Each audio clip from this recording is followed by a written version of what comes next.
bienvenue dans cette toute nouvelle vidéo. Je suis très contente de vous retrouver aujourd'hui pour un essai papier.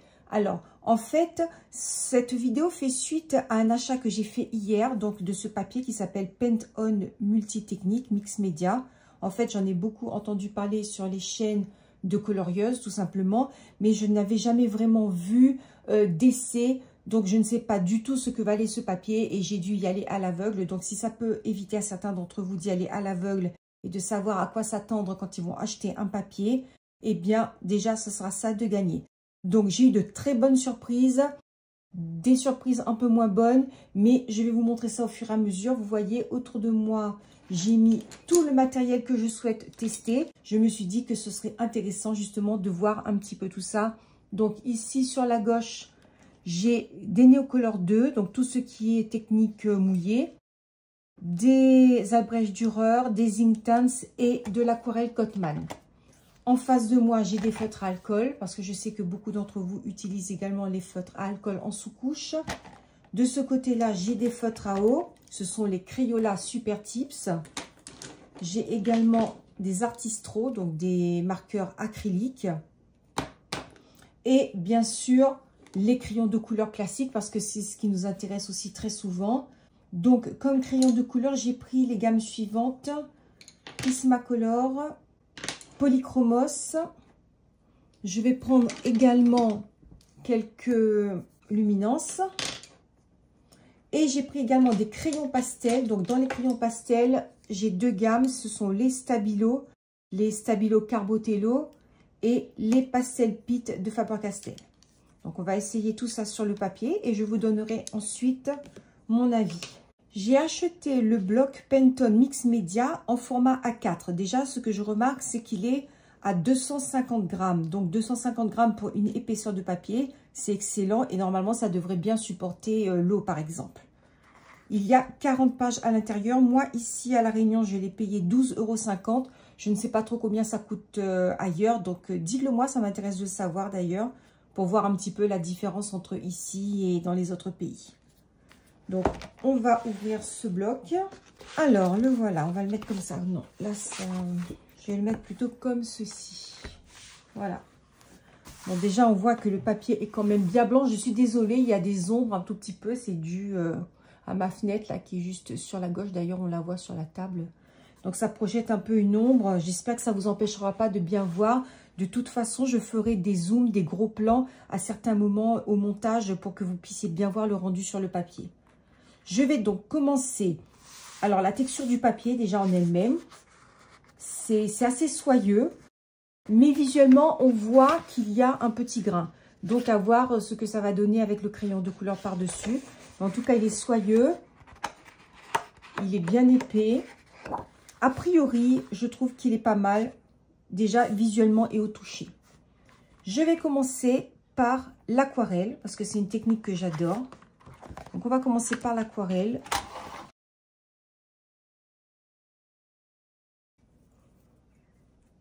Je prends, alors là, j'ai pris un pinceau et non pas un pinceau à réservoir d'eau. On verra bien ce que ça donne. Alors, j'ai pris une couleur au hasard, bien évidemment. On y va. Donc, la surface est bien lisse. Je vais essayer de faire un dégradé pour voir comment réagit le papier. Ça se dégrade très, très bien. Je vais essayer de reprendre par-dessus pour voir comment réagit le papier.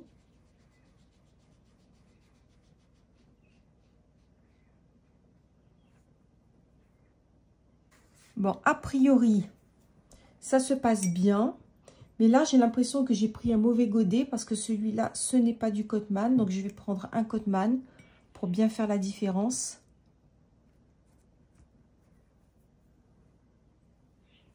Alors, c'est parti pour le Cotman. Ah oui, ah, ça n'a rien à voir. C'est super. Regardez ça, ça glisse tout seul. Alors, on essaye le dégradé. Encore un peu.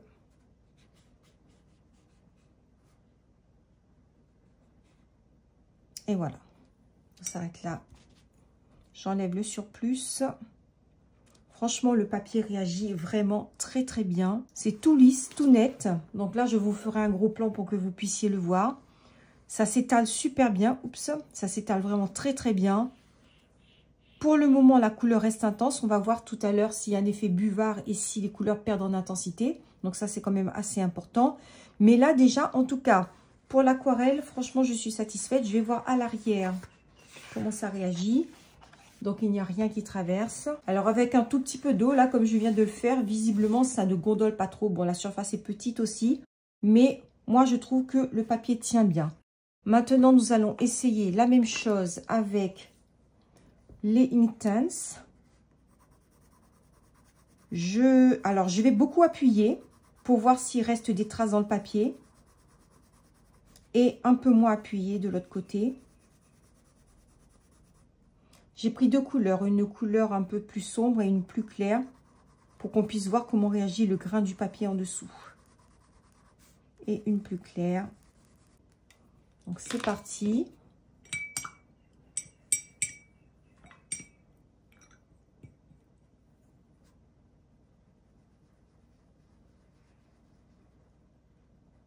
Ah, ça, le pigment se dilue extrêmement bien. Il n'y a plus de traces de crayon en dessous. Et pour la partie légère, ça devrait être encore mieux. Enfin, j'espère. Oui, très bien. Alors, ça a tendance à un tout petit peu pelucher en dessous. Je ne sais pas si vous le voyez, là, les petits grains un petit peu plus foncés. On va voir comment ça réagit au séchage. Et pour le jaune, très, très bien aussi. Finalement, je trouve que ça réagit mieux quand je frotte plus fort que quand c'est léger. On va voir le dernier.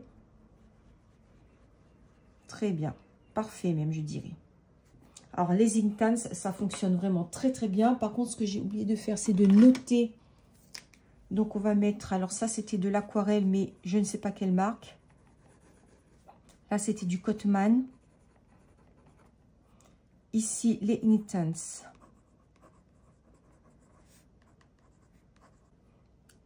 La couleur, l'intensité a l'air de rester un peu. Là, on voit dans la couleur claire, j'ai frotté beaucoup et il y a des petites peluches sur le papier. Mais sur les autres, ça ne le fait pas. On continue avec les Albrecht Dürer. C'est une gamme que certains d'entre vous utilisent beaucoup aussi. Donc, une couleur un peu plus foncée. Et une autre couleur un peu plus claire. Oups, là, j'ai fait un pâté. On verra de toute façon.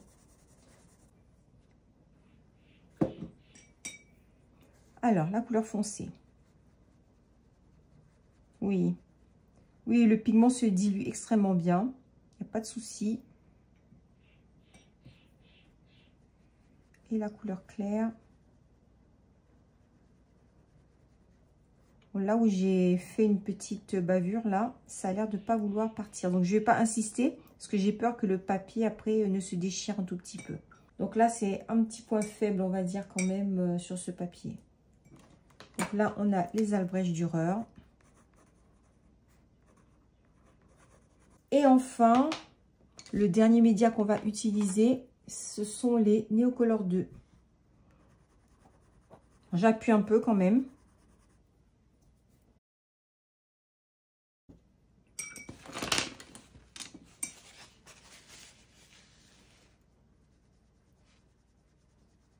A priori, ça fonctionne bien, ça s'étale bien. Et ici, pareil. Il reste un petit peu plus de traces sur le papier. Je vous ferai un gros plan. Mais je trouve que le rendu est vraiment pas mal. Voilà pour le matériel aquarellable. Donc là, c'était les Neocolor 2. Alors, c'est le Pantone. Je vous le remets bien là, pour que, au cas où si vous voulez prendre une capture d'écran de l'ensemble. Voilà, maintenant, on va essayer les crayons de couleur. Donc, on va commencer par les crayons Prismacolor, que j'adore. En fait, c'est ma gamme préférée, ma gamme chouchou. Je vais essayer de faire un petit dégradé. Là, alors avec le crayon de couleur, on voit bien la texture du papier. C'est pas un papier lisse. On voit bien le blanc du papier à travers, ce qui veut dire qu'il faudra plusieurs couches. Ou bien qu'il faudra blender avec soit un crayon blanc ou un blender. Deuxième couche.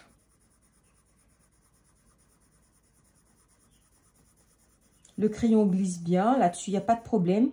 Bon, pour moi, le souci, c'est le fait qu'il y ait vraiment beaucoup de petites zones blanches et qu'il faudra par conséquent mettre beaucoup de couches pour pouvoir cacher ça. Alors, soit beaucoup de couches pour cacher les petits points blancs, ou bien justement profiter du fait que ce soit un papier multitechnique pour mettre des sous-couches comme celle-là par exemple.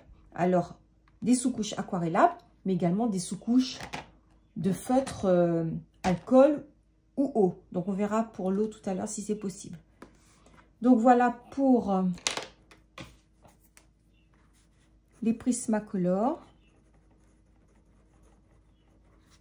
Maintenant, on va essayer avec les Polychromos.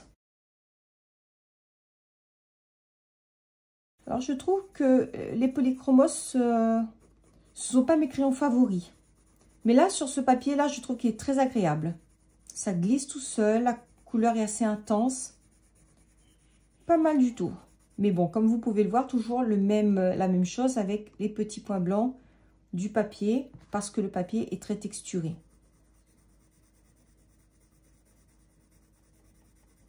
Mais il faut dire aussi que là, je n'appuie pas. Hein. J'y vais vraiment, je pense que voilà, si j'appuie énormément, là on le voit bien, ça va couvrir le blanc du papier. Mais est-ce qu'on pourra faire encore d'autres couches par-dessus après? Ça, c'est moins évident.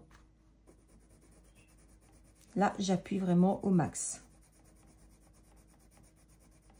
Bon, ce qui est intéressant de voir quand même, c'est que même si on appuie au max, le papier ne se déchire pas, tout va bien. D'ailleurs, je vais reprendre le Prisma pour voir si j'appuie vraiment très fort. Oui. Bon, ça couvre le blanc du papier, mais alors là, on va fumer littéralement ces crayons. Hein. Donc, le Polychromos. Maintenant, je vais essayer avec les luminances.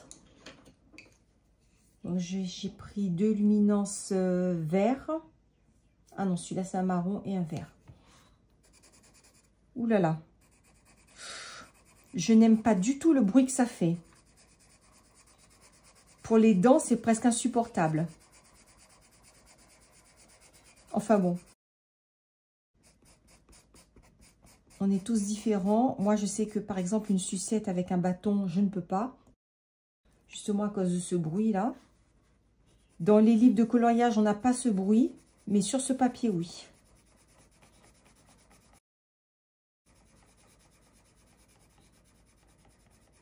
Je n'aime pas. Donc, je n'aime pas. Et en plus, vous avez vu tous ces petits morceaux de pigment tout autour. Donc, ça, la mine s'effrite énormément. Regardez comme elle est toute plate maintenant, ma mine. Je ne sais pas si on le voit. Bref, ça use les crayons à vitesse grand V. C'est justement dû à la texture du papier, hein, de toute façon. Alors, on va épousseter tout ça. Donc, voilà pour les crayons. Moi, je pense que c'est bien pour les crayons, mais avec une préférence pour les Polychromos. Mais je pense que ce serait mieux d'avoir une sous-couche. Et après, d'utiliser des crayons sensiblement de la même couleur que la sous-couche pour que ça passe bien, quoi. Je vais maintenant essayer les Carbotello. Donc, ce sont des crayons pastel que j'aime beaucoup pour faire des fonds. Ah, mais c'est super agréable. Ça me donne des idées. Là, on a exactement la même chose qu'un crayon, sauf qu'on n'a plus les points blancs du papier. Par contre, on a énormément de poussière de pigment. Je trouve que le résultat est vraiment sympa. Oh oui, celui-là aussi. Donc là, l'avantage, c'est que le pastel, il va bien entrer dans le papier et on n'aura plus cet effet de petits points blancs. Donc, j'aime beaucoup les Carbotello, le pastel sec. On va voir si c'est la même chose avec les pites. Donc, ça, ce sont les Carbotello.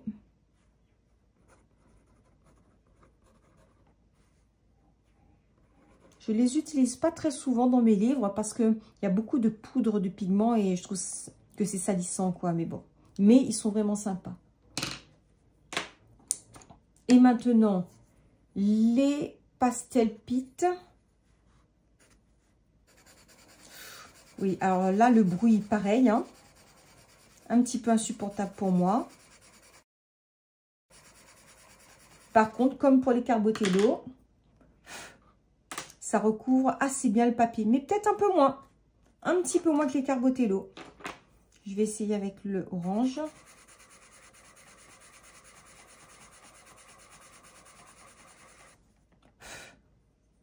Les couleurs sont belles en tout cas.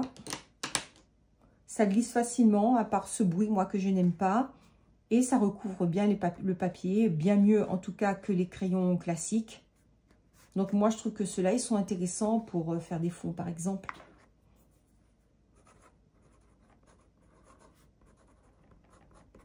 Voilà.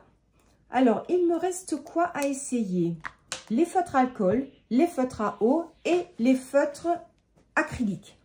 Si jamais j'ai oublié quelque chose et que ça vous intéresserait de voir sur ce papier, il suffit de me le dire en commentaire et je vous le ferai dans un vlog, un prochain vlog. Je pourrai mettre un petit aparté pour vous montrer ça. Alors, les feutres à eau. J'espère que ça ne va pas traverser en dessous parce que là, je n'ai rien mis. Je n'ai pas mis de protection. C'est super agréable. Ça glisse. Il n'y a pas d'effet buvard. Franchement, j'adore. Maintenant, je vais voir en dessous. Donc là, on le voit. On voit la lumière, mais ça n'a pas du tout traversé. C'est vraiment impeccable. Donc, j'aime bien. Ça glisse bien. Oh non, mais c'est incroyable. Alors, le feutre à eau là-dessus, c'est top. J'adore. Alors, ça, ce sont les Crayola. Super Tips.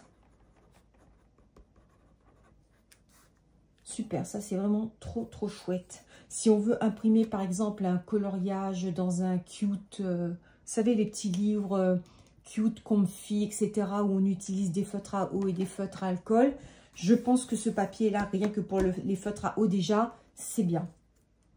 Maintenant, je vais essayer avec les feutres à alcool. Donc là, je mets eau. Maintenant, on va essayer avec l'alcool. Donc, j'ai pris un bleu. Alors, la marque, elle n'est pas intéressante, hein, parce que c'est pas vraiment des feutres de marque. Des Touch Ginat.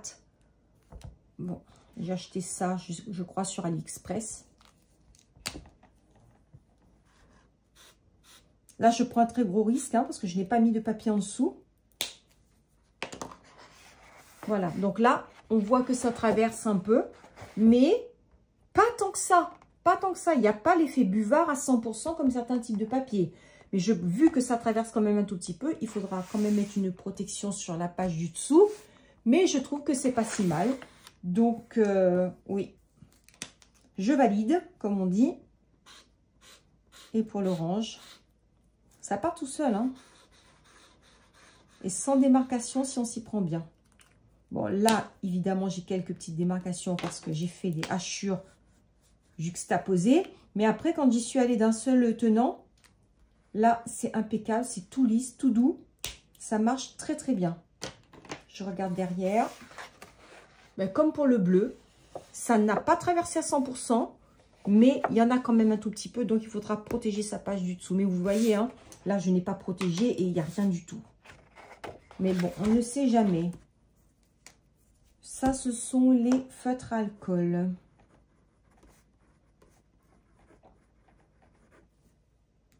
Voilà. Alors, qu'est-ce que je n'ai pas essayé? Oui. Ce sont les feutres acryliques. Donc, le seul risque, je pense, avec le feutre acrylique, c'est qu'il déchire le papier quand on frotte un peu trop. Donc là, on va voir ce que ça donne. J'espère d'ailleurs qu'ils vont fonctionner parce que je ne les utilise pas très, très souvent.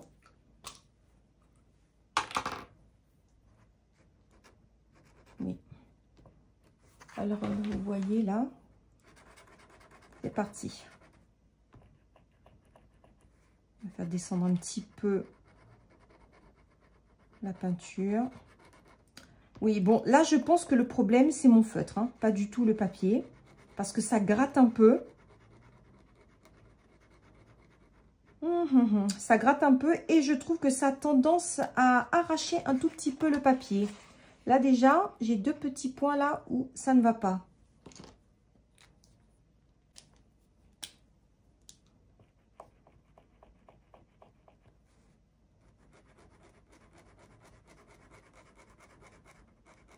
Alors là, j'ai recommencé en secouant un peu mieux.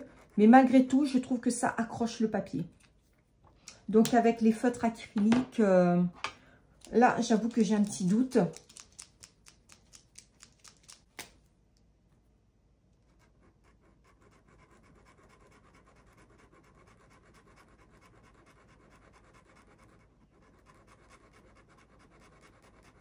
Si on n'insiste pas trop sur la zone, oui, ça passe. Là, comme mon encre coule, ma peinture coule un peu plus fluidement, je trouve que ça va, ça n'accroche pas trop. Là, je pense que c'était vraiment le problème de mon feutre. Ici, ça a très bien fonctionné. Ça n'a pas arraché le papier. Donc, c'est très bien. Voilà, pour les feutres acryliques.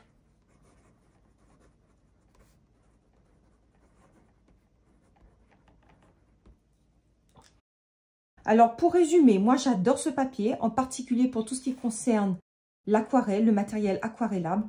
Je me verrais très bien l'utiliser en faisant des sous-couches pour faire des coloriages que j'aurais imprimés, par exemple. Et par-dessus, rajouter des crayons ou du pastel, par exemple. Donc, on peut utiliser de l'aquarelle en sous-couche, mais également les feutres à alcool. Moi, je pense que ça passerait très bien. Donc, je valide à 100% ce papier. Et alors, je voulais vous montrer un deuxième papier que j'ai, qui s'appelle le Mix Media Imagine, qui est lui aussi un mix média qui fait, alors là, je suis en train de regarder le poids, 200 grammes, donc il est un petit peu plus léger. Donc, je ne sais pas si vous connaissez celui-là. Donc, j'ai déjà fait quelques petites peintures à l'intérieur. Donc, si ce papier vous intéresse et si vous voulez avoir une petite démonstration également sur ce papier pour pouvoir comparer un petit peu les deux, dites-le moi. Parce que ce sont les 2 papiers qui sont le plus facilement trouvables en magasin, je trouve. Donc, cette vidéo est terminée. Dites-moi ce que vous en avez pensé. Est-ce que ça vous a été utile? Est-ce que vous avez trouvé ça intéressant? Est-ce que vous voulez également une comparaison entre ces 2 types de papier? Donc, j'attends vos réponses en commentaire. Je vous dis merci d'avoir regardé jusqu'au bout et à très bientôt. Bye bye!